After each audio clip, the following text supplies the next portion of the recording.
welcome everybody. I know most of you, but for those of you who may not know me, I'm Trip Anderson, the Executive Director here at AVA Gallery and Art Center. I've been here 16 months now, so I can't exactly call myself new. That's another story. But we're thrilled to have Jay here to share his creativity, share his work with us, and hear what he has to say tonight. I encourage you all to, if you have not already, to visit the other shows that we have going. There's 2 other artists displayed down here and a 4th upstairs in our library. So if you have a moment, go peruse those. But I will introduce Mila Finnegan, our exhibition manager, and who puts these wonderful shows together. Thank you, Mila. And Mila will introduce our artists.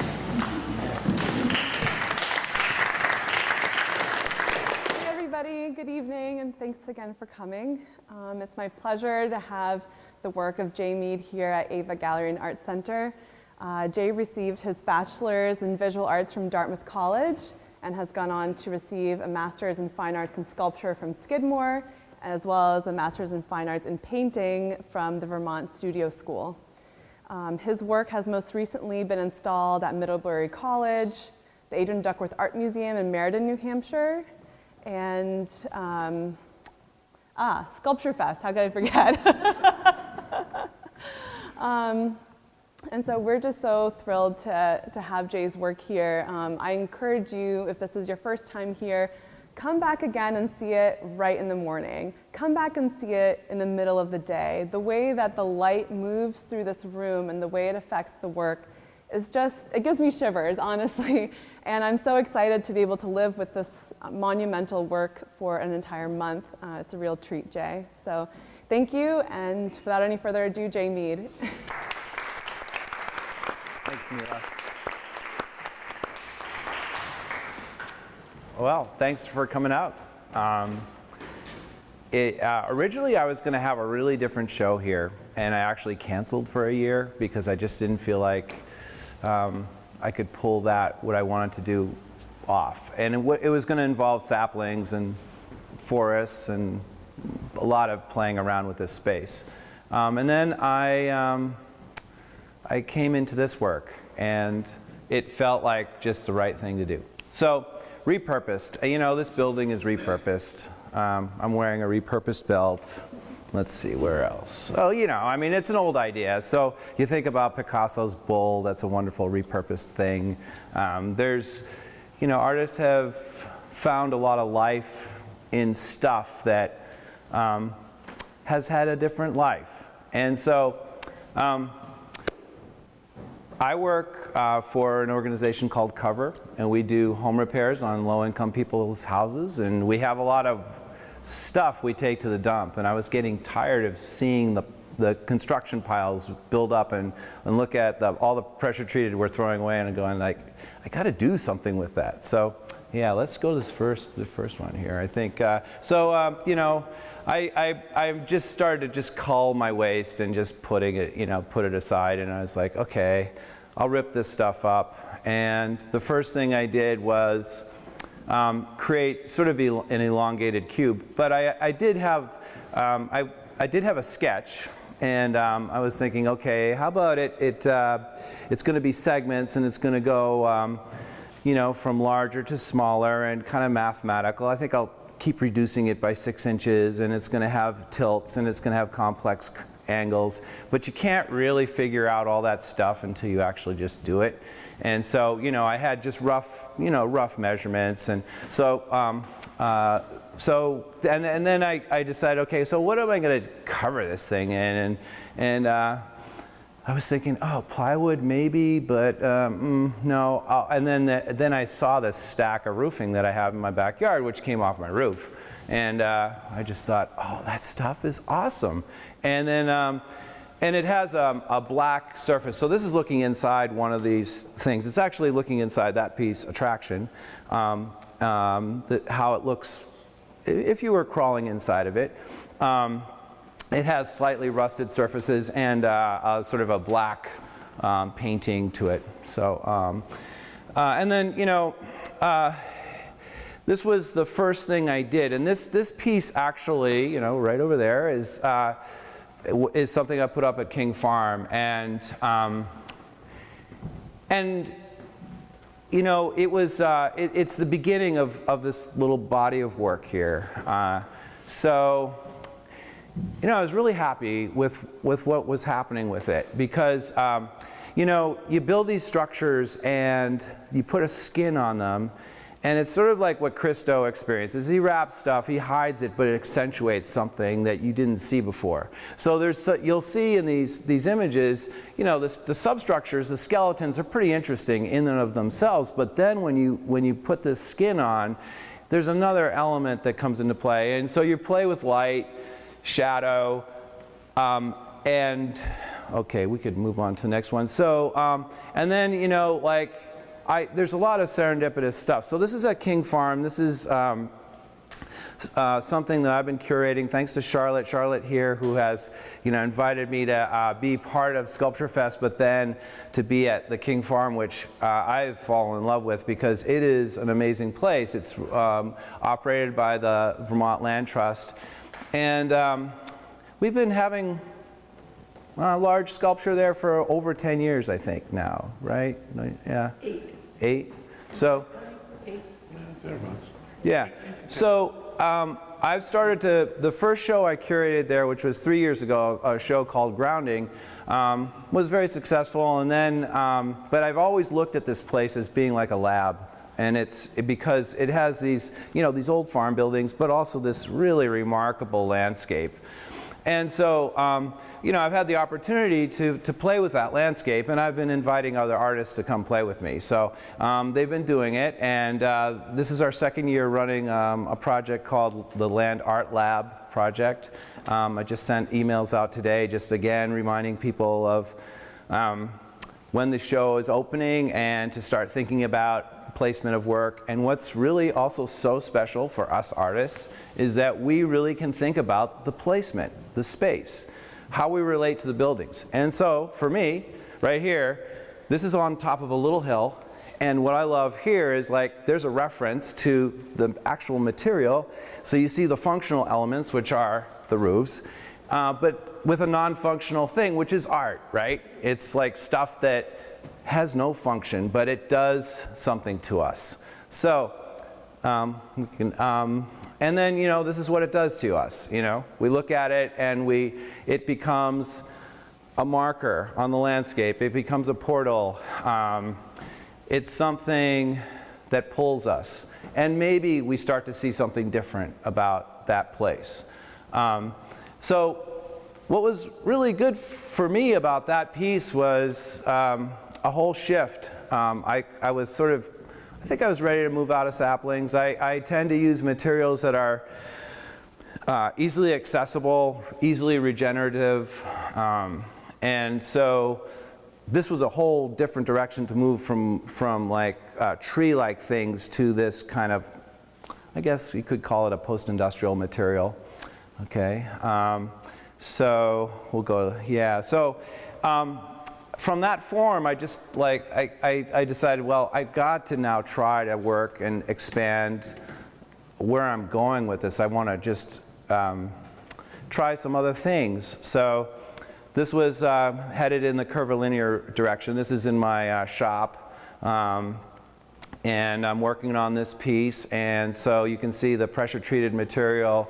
There's like a plywood base, and then I'm using also scrap hemlock as well, and then I take a power planer and I'm shaping, and you know, it is an interesting process. We can go to the next one. Yeah, and so you can see some details of just like what are the bones of this work.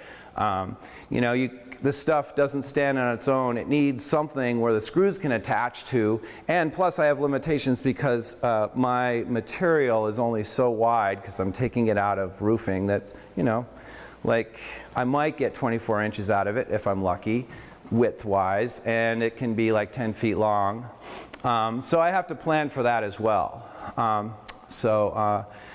This was Dormant, this is Portal, and so that's what this piece is called. And this is in the snow. I moved it out of my studio, and I work in an unheated space, and I wear lots of clothes, and I do large motor skills, so I'm keeping myself moving. But you know, I go into the house and warm up by the wood stove and go at it again, you know. And but anyway, I was happy with this piece. It was like inclined, working with an inclined plane. The piece measures 4 feet by 8 feet, pretty sort of like standard plywood size, you know, that's my base, and then it's tapering up. And then I was sort of curious about, okay, so what do I do when an oval is lifting up into the space, and then I'm also, it's concentric. So on the inside, there's playing with that, and then, you know, so you have the surface, but really what I'm most interested in to start off with is like, what is this form in space? And you know, generally these things here, they're just very simple, big forms, and they're playing with the general space, and then there was all this fun stuff that happens with the screws and the patinas that you get with it. So this was somebody at the opening, Jeremy, who is a professor at Dartmouth in green engineering. He's a playful guy. He jumped into it, which was great. I didn't ask him to, he just did. And also, by the way, these things do have an acoustic element. So at one point we were playing them, and there was a musician here who, I guess he plays with Donald Fagen. I didn't realize that. I mean, he's kind of a big name. He's a young guy, and he asked me, he said, I really want to hit these things. And I said, well, you can, absolutely, because I bang on them all the time. And there's nothing that can happen. You really can't hurt it, you know. And then there was, you know, and that's part of also what I enjoy is not being so precious and having a playfulness to this work. So you know, you can see this is playful right here. Okay, so yes, this is the skeleton of this piece right here, and so that came after. I'm doing kind of a chronology of like development of work here. So that came after Portal, and this is a piece called Dormant. And I was, you know, I just wanted to see, can I make this material stretch over an egg-like form and or seed? I actually think of it being more like an alien seed. Yeah, so I'm just giving you some angles of this thing, just like what it looks like. And you know, part of working with the rib structure, you know, when you work on these things, you think about all kinds of stuff. Like, to me, it's boat-like as well. You know, like this is like boat construction. I mean, you could make a boat this way.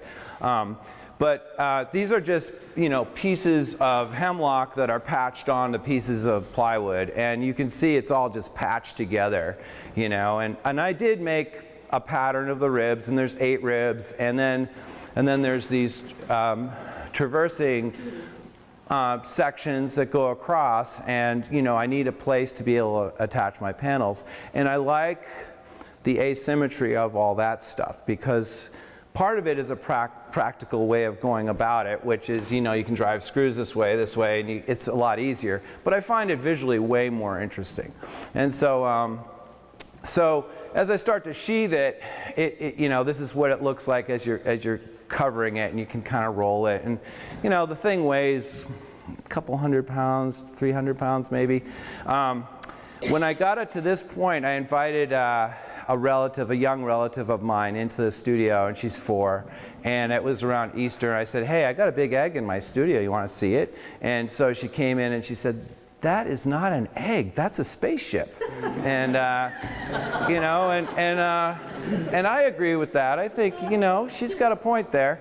And so it definitely felt like a capsule to me, and spaceship-like. And as I work on it, you know, it's also funny to me. It's like, yeah, I think about the Statue of Liberty. You know, the Statue of Liberty has this armature underneath it, and it's got this skin just stretched on top of it. And you know, you know, airplanes in World War II and World War I were made on armatures, and then they're riveted on top, you know. And so I definitely have a kinship with that sort of, yeah, that direction of structure.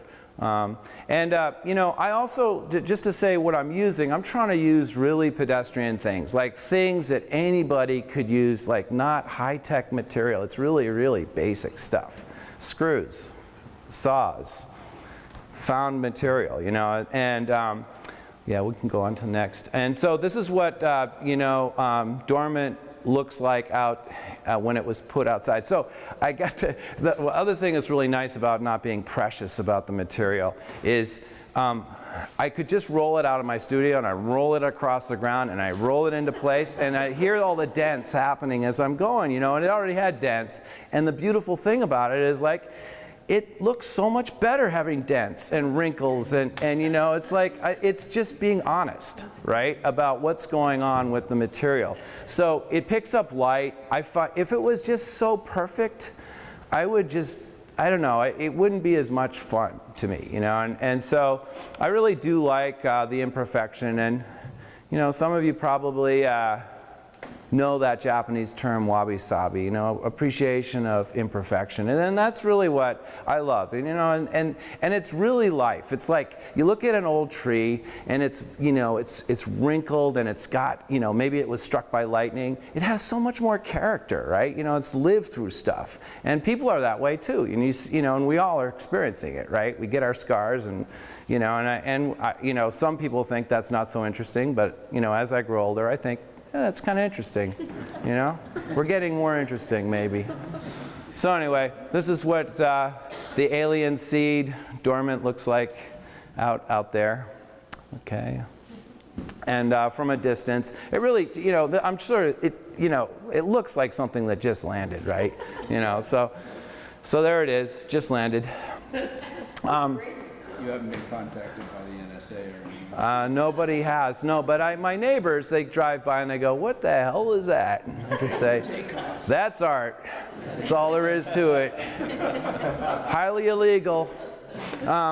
So anyway, this is, you know, this is again just like some of the beauty that you see on the surface, right? You know, I just love like the rust, and I meant to bring some little pieces that I have, but I cut little pieces and put them, like I'll screw them to the wall or whatever, because I just love looking at them. And they're just like, you know, patches of like this great stuff right here. It's just so beautiful, right?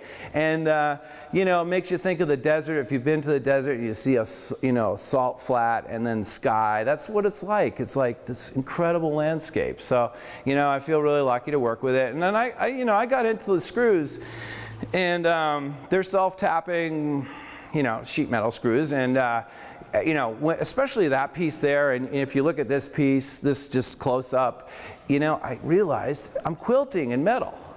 That's what this is. You know, it's like, it's just, you know, it's quilting. So that works. So yeah, we can go. And this is more details. That's a chalk line, but hey, it's all beautiful, you know. Look at that rust. It's really great. It's just, I mean, it's just, I love looking at this stuff. And you know, when you're working in the material,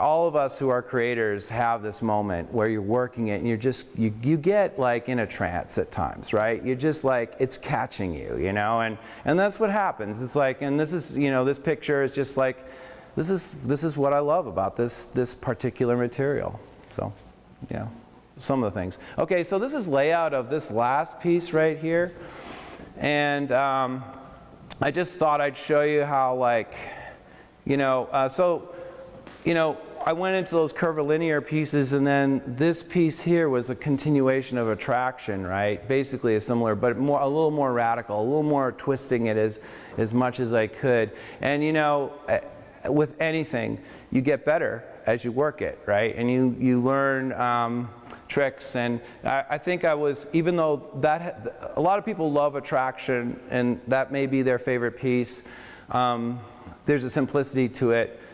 But I was very happy to take, this is called Passage, to really push it further. And so I just wanted to show you, like, this is like, you know, laying it out.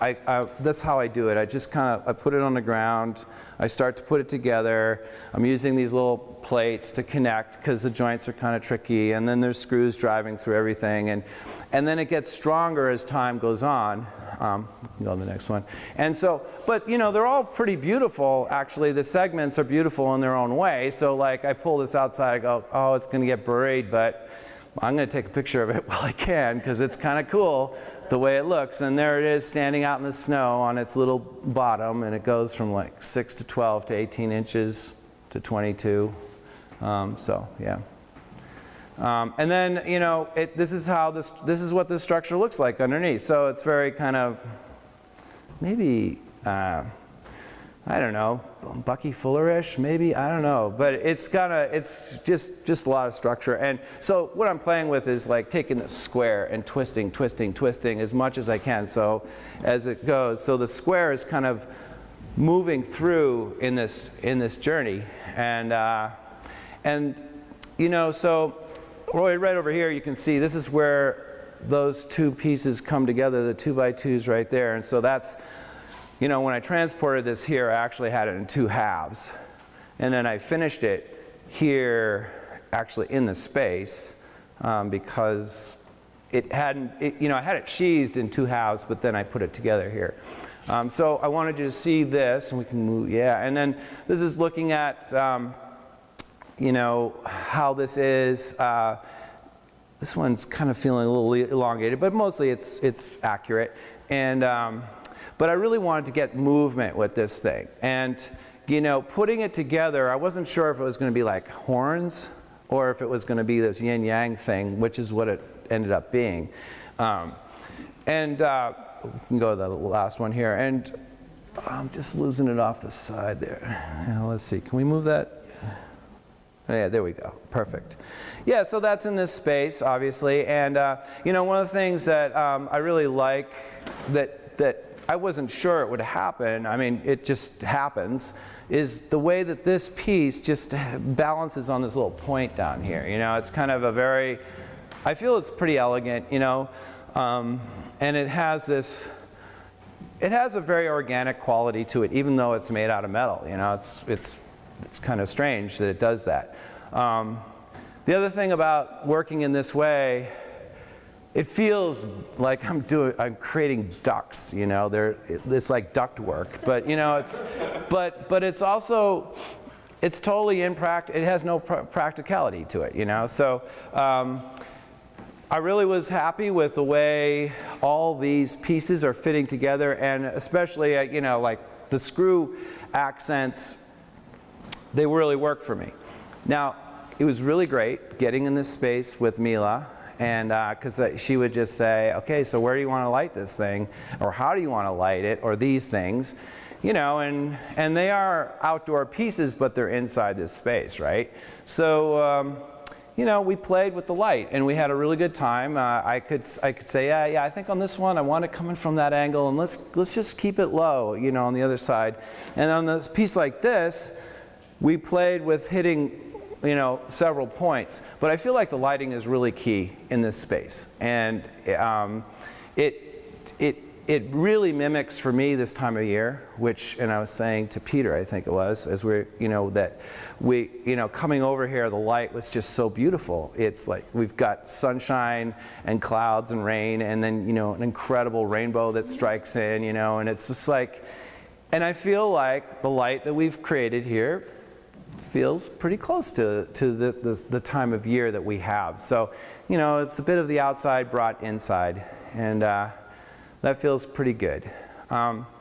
So this is sort of like the first half of all these slides that I've shown, and then I do have more images, but they're sort of going back in time and giving a context of my work.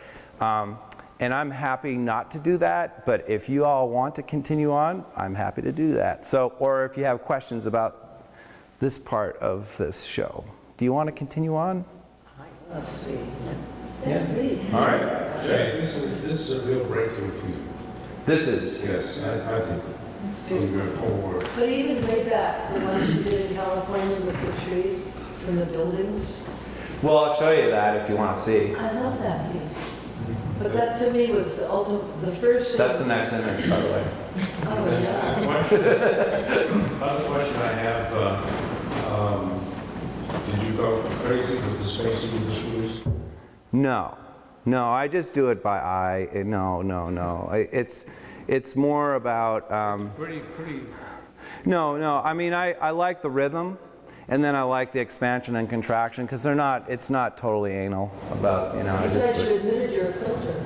Yeah, I'm stitching away, but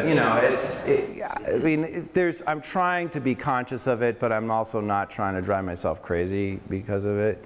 And there's a practical reason too, you need to hitch everything down. So, the beautiful thing about sculpture for me, and I've had experience painting, a lot of experience painting, is that you have to be pragmatic. Like, you have to deal with structure. You got to deal with how the thing stands up. How does it go together? All that stuff. And so, you're trying to figure it out. And I feel very lucky in that my day job is something that kind of relates to this stuff, because I work in construction, and so I have to do practical things for people and make stuff work for people's homes. And then it's kind of nice that I could apply some of those skills to this type of work. Yeah, that's actually my question. I'm curious if there's a lot of metaphors I see in this work, and I love it, and I'm curious if it occurred to you about the transformation of this material from something that was sheltering you into something else, and so you already had a very deep relationship with this particular metal, right? Right. Yeah, no, it's true. It was actually a virus, to be truthful. Because it was starting to kill the barn, because it leaked, right? So I'm looking at the leaks and going, I got to do something about it, and I tear it off, and I add pieces and put on new decking and stuff like that. So but it was for a while it was just sort of sitting there. But yeah, I was definitely thankful to it, and I do recognize that what you're saying, and that it gets transformed from shelter to art, and it's still sheltering, right? Because it's sheltering the wood. And who knows who might live in there? I don't know. It's like sheltering and obscuring.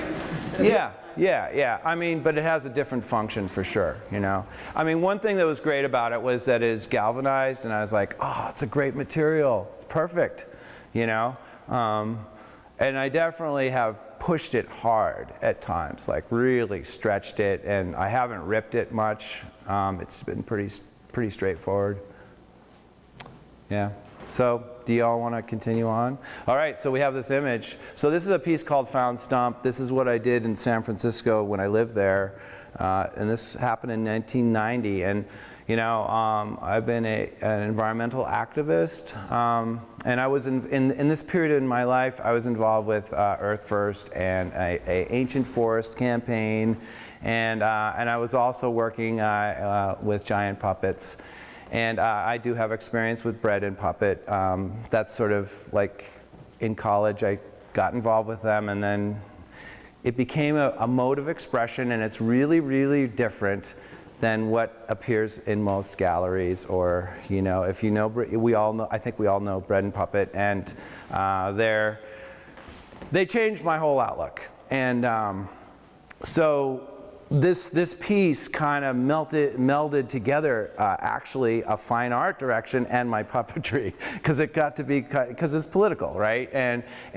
So this was commissioned by San Francisco in a place called it was called Exploration City Site, and it was right downtown across from City Hall. And I don't have a picture of it, but I do have it somewhere. If you stood behind there, you could see the Capitol, the town hall dome, and it would be framed by this redwood. And so this is supposed to be a redwood stump. It's made out of redwood material. I had access to the dump there, and they threw 90 tons of wood out every day in those days in the city. So I got to take the stuff from there, and it was all ancient growth stuff because it came from all those old Victorians, and it's beautiful rough sawn. And so I just decided, well, I'm going to put it all together, and it will look like bark. And sure enough, I think it does look like the bark of redwoods. And and then I put this picnic table there, and because I figured, why don't we just simulate, you know, what should be here. And you know, the closest big grove to the city is Muir Woods, if you know that area, and that's north of the city. But there is actually in the Botanical Gardens a little grove there, so there are redwoods around. All right, yeah, let's go to the next one if we're... Okay, so that grew... this is actually a piece I did. It's only a segment of it, but it's made out of an elm. And so this is actually all repurposed stuff, okay? So it is consistent with the title of this show. And so this is an elm, and maybe some of you know Peter Roby. He's a professor in this area. He's actually an engineering professor, but he did teach art here, and I got a lot from Peter as a professor in sculpture. And so my parents had this elm tree, and it died of Dutch elm disease, and I asked them, could you just save me 12 feet of stump? I was off traveling in the world somewhere, and they did, and I came back and carved this out of that stump. So that's what that is, and you could sit inside of it. You know, I actually believe in process and again, not being precious is important to me. And people said to me, just cut this off and save it. And I was like, no, you know what? It's going to go. When it goes, that's okay. That is the process. That's natural. And so it did. It rotted, and I may have ended up burning parts of it in a stove. But you know, the whole process, and it was a tribute to that elm tree, you know. So yeah, and this is, you know, so now we're on a tree theme, and so this is my shadow looking at a screen of, and we can go to the next one, of this little spot at King Farm that I call the Zen Pagoda. It was actually a little building that Charlotte knows a lot about the history of this thing, a wonderful place for the family to chill out who live there. In the period of time that they lived there, the original farmers. And this was a building that goats were inhabiting, and it was kind of falling apart. And I just sort of looked at it and go, I can't let it go to the burn pile. It's too good. And so we can go to the next one. So this is a piece called The Forest Within, and I got into trying to figure out what could I do with saplings, and it was really and we can go to the next one. Okay, yeah, so this is part of that whole sort of genre of work. This is a piece called When the Moon Came to Earth, and if you've been to King Farm, you will have seen this. These are big discs. They're about 10 feet in diameter. I talked to Charlotte again. I was sort of like, I think I might take them down this year. I don't know. They're kind of going, but they're still there. And but what's interesting about them is they get this. They have things living on them. I know, mushrooms, yeah. So there's a really great kind of like transparency to them, but you get this optical mix that's really nice. And so, you know, again, this is part of trying to figure out how do I take this material and change it, transform it, and make it work. And it walks down this hill. And this is, again, one of the great things about this particular place, King Farm. I looked at this hillside and I thought, this is such a great scale. Got to play with that, and it's confined in its own way. So, and it worked. We can go to the next one. This is just different time of the day. So, and you can see you know what's really kind of magical is you can actually see through these things, and then they get opaque and they pick up the light, and yeah, they really work. And you know, I didn't realize they would be so perfect as from a distance, right? Okay. But that grew out of, this is really where it began for me in dealing with saplings and painting them. I mean, I've always played with saplings. I've made a lot of hooks and a lot of handles and a lot of things, practical things. But there was this project called Hands-On Pianos. And you all saw them. They were all around the Upper Valley for a little while. And this one went to the Montshire.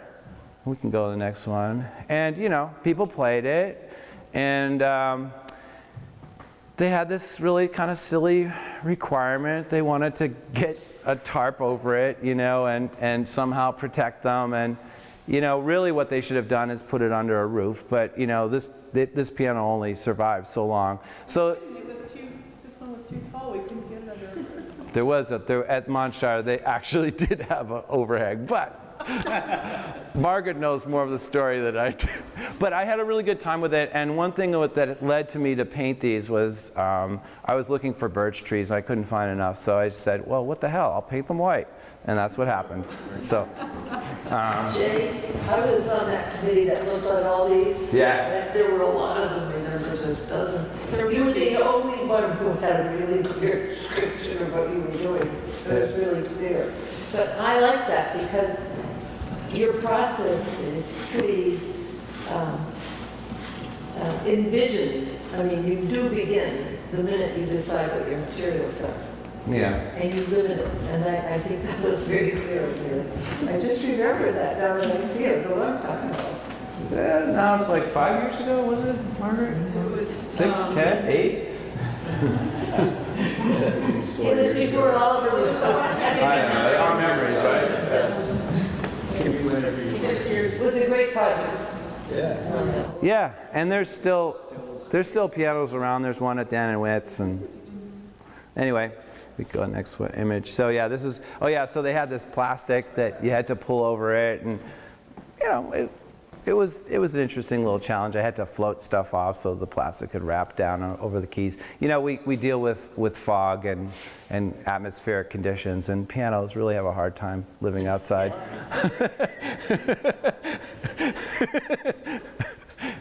But anyway, it was really fun, and you know, I've just to give you a little context, and I don't have any of these images, but I have made art cars, and you know, when I lived in San Francisco, I made a bunch of art cars, and this process of playing with this piano in this way was sort of like creating an art car. It was just sort of like doing this thing that felt a little bit sacrilegious to it, you know, just a little bit, but you know, I really liked having all the branches reaching up, and that they were sort of feeling like they were growing out of the piano, you know, and playing with the black and white graphic was really fun for me. All right, let's see. Oh yeah, so white things, multiple white things. So this is a piece called Seed. It's got a core made out of cherry burned and then sort of cut open. I was exploring, again, pedestrian material, electric fence wands. It's fiberglass. It doesn't rot. It's really easy to get. You go to Dairy Supply and you find some, and so these stand 5 feet out. And what was really fun about this piece, so the whole piece is about 10 feet in diameter. It really does seem like, again, I guess I'm really into alien seeds, but it feels like, you know, it's got a kinship with this one right here, right? And it stands on its own, and you know, it was really fun, interesting transporting it, because you had to sort of create a little cradle to lift it, and then because you really can't get in there so easy. It's not really that friendly, you know. Without getting hooked in the eye. Not with getting out, yeah, but we managed, and it worked. And yeah, we can go on the next one. Yeah, and so, you know, there was a whole body of work that came. We can do that, and this is at Sculpture Fest, no longer there. And we could do, yeah, and this is another one. This is actually located now at a different place. Sorry about all the pixelations here, but anyway, this is called From the Bottom, and it felt like sea urchin-like undersea kind of thing, you know. So, you know, definitely inspired by nature, because nature is the best artist ever, and you know, you see this stuff and you go, oh yeah, that's what it is. So we can go to the next one. Oh yeah, well, so I'm traveling a little now. So I'm moving into mosaics. This is my shower that I made in a house I lived in recently. So, and my wife, she wanted, she said, I had made some designs, and she said, just make me Starry Night, you know, Van Gogh's Starry Night. And I said, okay, that's really easy, no problem. So there it is. So we'll go to the next one. And then that grew into, and this is funny, the reason why I put this in here was because my son, who helped me move stuff in here, he had all kinds of creative ideas when he came into space. He wanted rituals to happen and performances and stuff. And he wanted me to move this in here and make a little area. I said, Cedar, it has nothing to do with this show, really. But he's like, oh, come on, Dad, it's the best. You got to do it. And the thing is that I couldn't find, my excuse was I couldn't find enough broken glass for it. Because I was going to put a bed of broken glass. You know, it needed to be tempered glass, but I didn't find enough. And that was fine, because I was going crazy anyway. So it's there. It's called reflective stone. I made a bunch of these. Peter drove over one with a bush hog, and which is kind of amazing that it's. I don't know how your bush hog survived, but Should have saved the glass. Should have saved the glass. yeah. Well, I actually have a barrel of broken mirror, so you know. But I was looking for tempered glass. It's that crumbly little stuff. Yeah. Okay, we can. This was a piece that about a nephew of mine, and this is again repurposed stuff. You see a clamp. This is a nephew who committed suicide, and Charlotte was kind enough. It was a really tough time, obviously, for me, and I just said to her, you know, I just need a place to. I need a process piece, so we can go through this a little bit. So this is again all repurposed material again. So I'm just sort of showing you. It was my way of working through this really difficult thing that happened, and I was playing with. The way he escaped his bipolar was to sleep, and so, but it's also about death. So this is called Suspended Sleep, the whole piece, the installation around this apple tree. And again, Charlotte is just, you know, and Peter are just amazing. Like they, you know, just say, you just go up to them and say, can I put this here? And they'll make things happen. They'll just say, yeah, you can. And it's so fun and great to work with people who understand how you have to site stuff. And this had to be sited here because it was this apple tree that's just fantastic. And these heads were hanging in it, and then there were some heads on the bottom, and it was all about this difficult thing about sleep. So I was playing around with, we can go to, yeah, bed of screws. So playing around with the idea of you know, going to sleep, but it's not comfortable. You know, so, and again, you know, repurposed material. Here's some more repurposed material. This is a piece called Wobble, and this is, you know, you can see if you've been to Sculpture Fest, those are Herb's pieces in the background there, Herb Ferris. But on this piece, I was just, this is all scorched plywood, just screwed together, and I was just playing around with like, what happens when I scorch it and I put it together with screws, because I use this stuff all the time. So let's see what it does. So this is what it does, and it's fun to move, and it sort of has a top-like quality to it, but it is fun to roll around. Yeah, we can do the next one. This was just some scrap.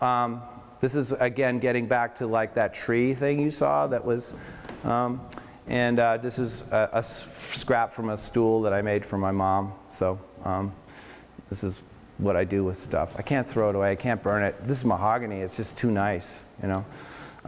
Okay, we'll do the next one. Oh yeah, the red hands. So these are also repurposed things. So they were made out of hemlock, and they end up, they're on a rooftop in Brooklyn, right? Yeah, yeah, in Brooklyn. So they stand about this tall, and you know, like this stuff looks really different than any of this stuff, but I don't really care. It's like what needs to come out of the work, right? So, you know, I had these chunks of hemlock, and I was like, oh, I guess hands could come out of them. Why not? And so, and then I don't know why I painted them red. I just decided they just got to be red, and they looked really good against the background. They really popped, and yes, they do check. And I guess the guy who bought them didn't like that they checked, but. Checking is when the wood shrinks and it cracks. He now has Alzheimer's, and he loves everything. Okay. And they bought for that roof garden 4 or 5 pieces in the end in Brooklyn. All right. And it's his whole world is in that one place.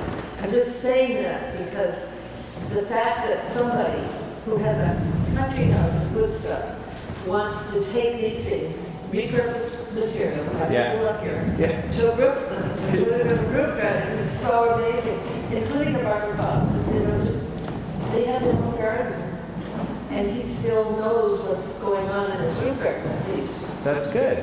So he probably forgot about how it practical. That's good. He That's good. explained it was natural. Yeah. Like it was going to happen to him. It's an It did. It's an education. Well, I didn't tell him that. It's an education. It tells the truth. Yeah. It's material like You can go to this.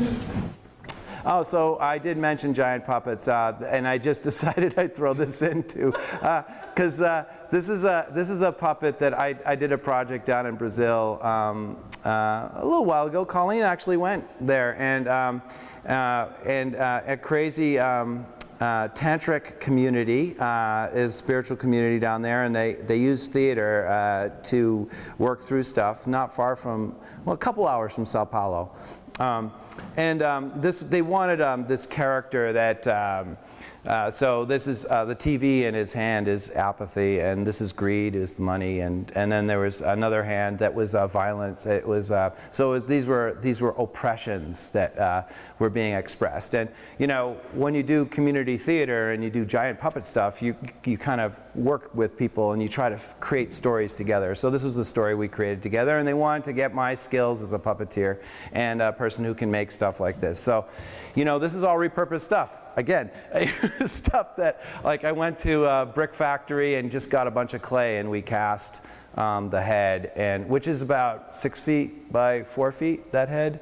You know, just very expressive. Raffia, that's easy to find there. Oh, it was so awesome working down there. So much bamboo, you know, really fun. You could just split it infinitely with a machete. They didn't have great tools, but you know, we made do with what we had. So that was really fun, and in typical Brazilian fashion, they got to do it on, you know, this full moon, you know, way late at night, just crazy through the landscape, and it took a few hours, and it was really a great show. So we can move on to the last. So Did Trump pose for that portrait? I think that if that was Trump, he looked pretty good, you know. No, this was way before Trump. In fact, I had to explain to the people down there what happened to our elections, because that was the first. Bush II had stolen our elections, and they were wondering, how come you guys didn't have a revolution? And I was like, well, we're just a little bit apathetic. It's going to take a lot. It's going to take a lot to move us. But in any case, you know, they were happy to see that there are Americans with consciousness, and I guess I represented some of that. This is sort of like an Andy Goldsworthy little workshop. Well, this is teaching. I do teach, so I love, one of my favorite things to teach is just going outside and working with the materials. And this is, again, repurposed. I just figured throw it in, because it's about seeing what you see in nature and whatever materials you have at hand to work with. And the most basic stuff you have is what nature presents us. You know, it's right there. You know, and so this was just like a workshop that I've done a bunch of these, and especially with this group of activists who are from around the world who need art because they're too heady. They need to think with their hearts, and I call it heart work. So this kind of work is really, it's so healing, and for me doing it's wicked easy. It's just like, let's just find the materials, and here we have it, and we can go last one here. So, you know. What was it, the yellow? What's that? What material is the yellow? It's the leaf line. It's just creating a line, you know. So it's just leaves, and you know, part of it is finding, you know, to be able to read something, you need to think about you got to have some contrast. You know, you need dark, light, play with that kind of stuff. So you know, as a teacher, that's what I try to show is like, okay, so why on this piece of ground does it stand out? You know, what is it? Why does it not look like chaos, right? Yeah, so, and this is just last, I mean, it's just, you know, a cute little image, but it's about, you know, again, finding joy in the materials that are around us, right? And, you know, and I think people feel like there's some healing that can happen for them in their hearts too. So I guess that's enough, and I'm done.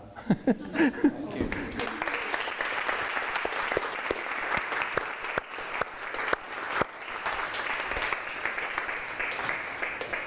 All right, I don't know, questions, comments? Great work. Well, thank you. And a very good presentation. Yeah. Oh, thanks. I'd just like to say that I traveled with Jay to two events, this workshop on the GoPro Peruvian and then to Brazil, and it was just brilliant. Both times he just did a fabulous job with the people he's working with. And they just learned so much in so little time. It was incredible. Where in Brazil exactly? So the town is called Porangaba, and it's just a little place, and it is a tantric community, which is a spiritual place. They eat very pure food. Like, I brought them garlic that I had grown, and I thought that would be a nice gift, and they said, "Oh, that's way too stimulating for us." So they're really and they chant, they do kirtans, like anytime they meet. Anytime they get together, they would chant, and it was kind of wild that they operate in that way. But the most wonderful people and so fun to work with, and they were always singing and making music, like just so organically happening, and then they give of themselves 100%. They give so much, and it's so easy. It's really fun, It's like, it's like stone soup, you get all these materials together and everybody wants to cook. It's really good. And it was a sustainable community. It was out in Peru. It was very forward thinking. Yeah, so I've had a few projects like that, not too many, and I would say Land Art Lab is something I'm aiming for, which there was a project I did in Czech Republic years ago. I was part of something called the Circle Festival. It was in this really small town. I don't know if they still do these festivals, I should see, but this is pre-internet, right? And, and it was just word of mouth, and anybody who wants to come and celebrate, come to our place and celebrate. And they had just been liberated, into their own country, away from the Iron Curtain. And so the artists there were just amazing what they were doing, and with nothing, And so I thought it was incredible to just see people like that. And, it's sort of kind of like a mini Burning Man, perhaps, kind of like that, but without as much hoopla, just kind of like, we just do it. We just make it happen. And so I feel like with Land Art Lab, I'm trying to do that too, and I'm hoping that people can think of it as a place where we can just experiment, be free, make stuff happen, And that's what I like to see, so. Anyway. Thank you. Yeah.